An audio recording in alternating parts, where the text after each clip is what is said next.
अकबर, ज़कात जो है मर्द देते हैं, औरतें उसमें बहुत पसो पेश करती है। इसलिए मेरी बहनों से कहता हूं, अगर आपके ऊपर ज़कात फर्ज है तो आप साल में एक मर्तबा ज़कात दें। ज़कात तो कभी भी दी जा सकती है, लेकिन आमतौर पे हमारे यहाँ माहौल रमजानुल मुबारक का होता है ज़कात देने के लिए। मिसाल के तौर पर आज की तारीख में अगर किसी के पास खा पी कर जरूरियात से फारिग इंसान के पास अगर 50-60 हजार रुपये बचते हैं, एक मैं अंदाजा बता रहा हूं, वो कम ज्यादा हो सकते हैं, चांदी की कीमत तब्दील होने की वजह से जो है वो हालात बदल सकते हैं।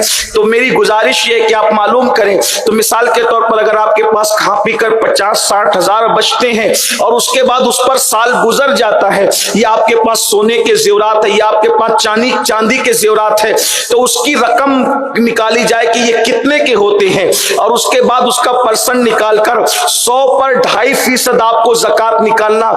जिस तरह मर्दों पर फर्ज है उसी तरह औरतों पर भी फर्ज है।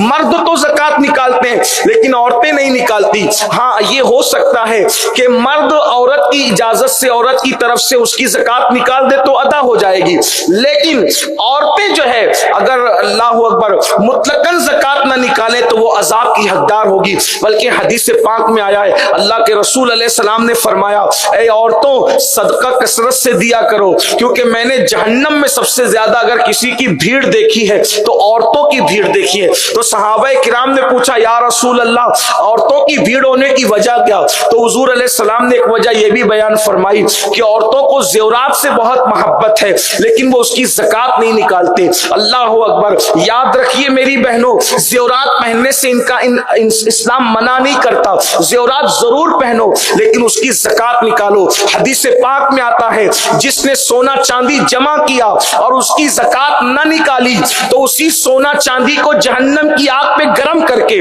उसके जिस्म पे रखा जाएगा, उसके जिस्म को चटका दिया जाएगा। ये ज़कात ना अदा करने वालियों का अंजाम है। इसलिए अगर अल्लाह रब्बुल इज्जत ने तुम्हें नवाजा है तो ज़कात निकालो, साल में एक मर्तबा।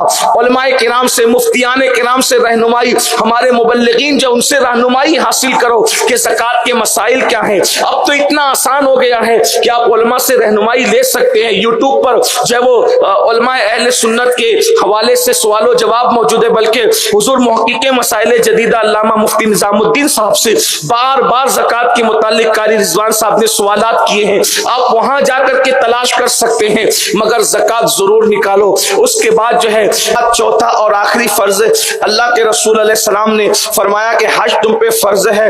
अल्लाह ताला अगर इस्तिताअत दे, लेकिन हज सब पे फर्ज नहीं है, साहिब इस्तिताअत पे फर्ज है, यानी पैसा भी इतना होना चाहिए कि आने जाने का खर्च उठा सके। इसी तरीके से जो है वो आपके पास वहां रहने के खर्चात होने चाहिए, और फिर हज के अरकान अदा करने की ताकत भी होनी चाहिए, तब हज फर्ज होता है। और हज फर्ज हो जाए तो अपने शौहर को, अपने बाप को, अपने भाइयों को जिनके मातहत हो उनको तैयार करो कि हज फर्ज हो तो जल्दी हज करो। ये नहीं कि अभी बेटी की शादी बाकी है, बेटे की शादी बाकी है, नवासे की शादी बाकी है। शादियों उदियों से कोई हज का ताल्लुक नहीं है। आप साहिब इस्तिताअत हो गए, मन इस्तता इलैहि सबीला, अगर आप साहिब इस्तिताअत हो गए, आप पे हज फर्ज हो गया। अल्लाह के रसूल अलैहि सलाम फरमाते हैं, जिस पे हज फर्ज हो जाए और वो हज न करे, या तो वो यहूदी होकर मरे या तो वो नसरानी होकर मरे। ये आका अलैहिस्सलाम ने फरमाया। और जो हज करने की सआदत हासिल कर ले और हाजी की तरह अपनी जिंदगी गुजारे, तो मेरे आका अलैहिस्सलाम फरमाते हैं, इंशाअल्लाह सच्चा हाजी जिसका हज मकबूल हो गया, अल्लाह पाक वो उसको ये इख्तियार देगा कि वो अपने खानदान के 700 लोगों की शफाअत करेगा और अल्लाह उसकी शफाअत को उन लोगों के हक में कबूल फरमाएगा। तो ये 4 फराइज थे ईमान के बाद, नमाज, रोजा, ज़कात और हज, मैंने आपके सामने पेश कर दिए।